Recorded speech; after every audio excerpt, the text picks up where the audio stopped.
So we know what the problems it solves. We know what it is. Now, what are the challenges and pitfalls that to slot selling that you have seen?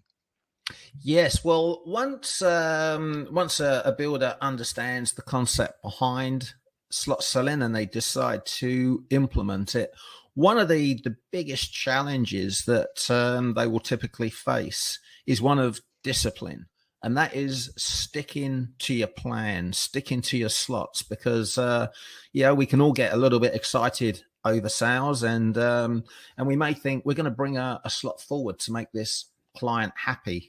Maybe they won't sign if I stick to my guns and I can't start their job for 3 months and they want it started straight away.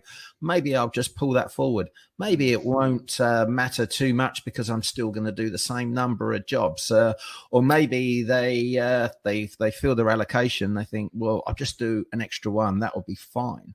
But the problem when you do that is you lose integrity, you lose respect from your marketplace. So it's a very, very dangerous game to play. So I'd say the biggest challenge is to be very disciplined and stick to your guns regardless, and don't make any assumptions in your head about whether someone will wait or not. Explain the situation to them and you will demonstrate professionalism and integrity. And of course, the pitfalls are not sticking to your guns and actually saying, yes, I can do that. The consumer will know in the background that you've previously told them one thing. Now you're buckling very quickly. Mm-hmm. That can then lead to procrastination. It can backfire spectacularly. And maybe you won't just lose that deal.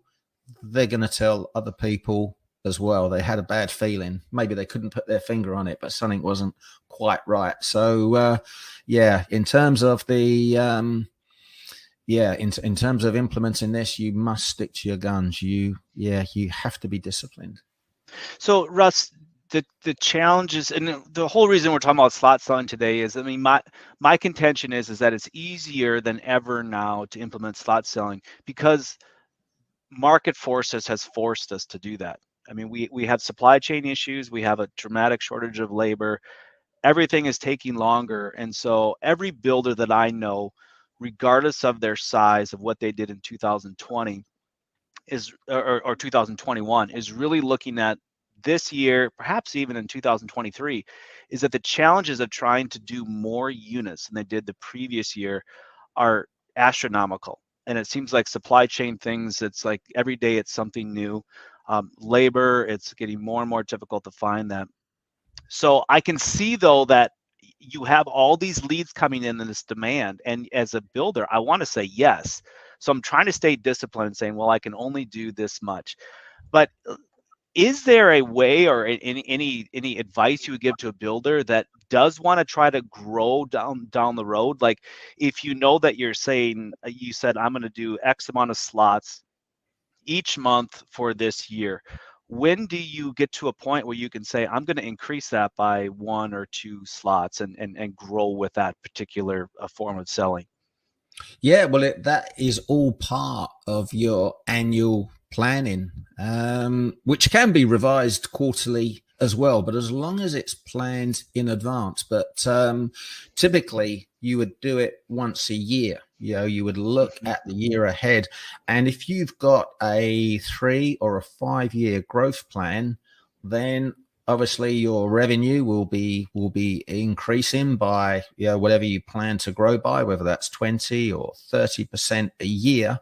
And once you've done that, you then set your construction slots to support those budgets that you forecast. So naturally your construction slots go up. But the beauty of planning them in advance is the spacing. And this is critical because when we take on, we get a lot of jobs signing at one time. We end up with these bulges going through the construction funnel, and that is just simply inefficient. A builder that does 12 homes a year that might be faced with 5 homes at handover within a 3-week period, that's a disaster because it just leads to inefficiency, a strain on their resources, and a poor client experience, which can hurt them for years to come. So by balancing out their start dates, they effectively balance out all stages of the construction funnel, which means they can use their preferred subcontractors all the way through. But it also means one of the most labor intensive parts of the whole construction process, internally at least, is that handover process. And it means they're not going to be stretched, which means they can deliver probably one of the most important steps for a builder. And that is an exceptional professional handover to the client.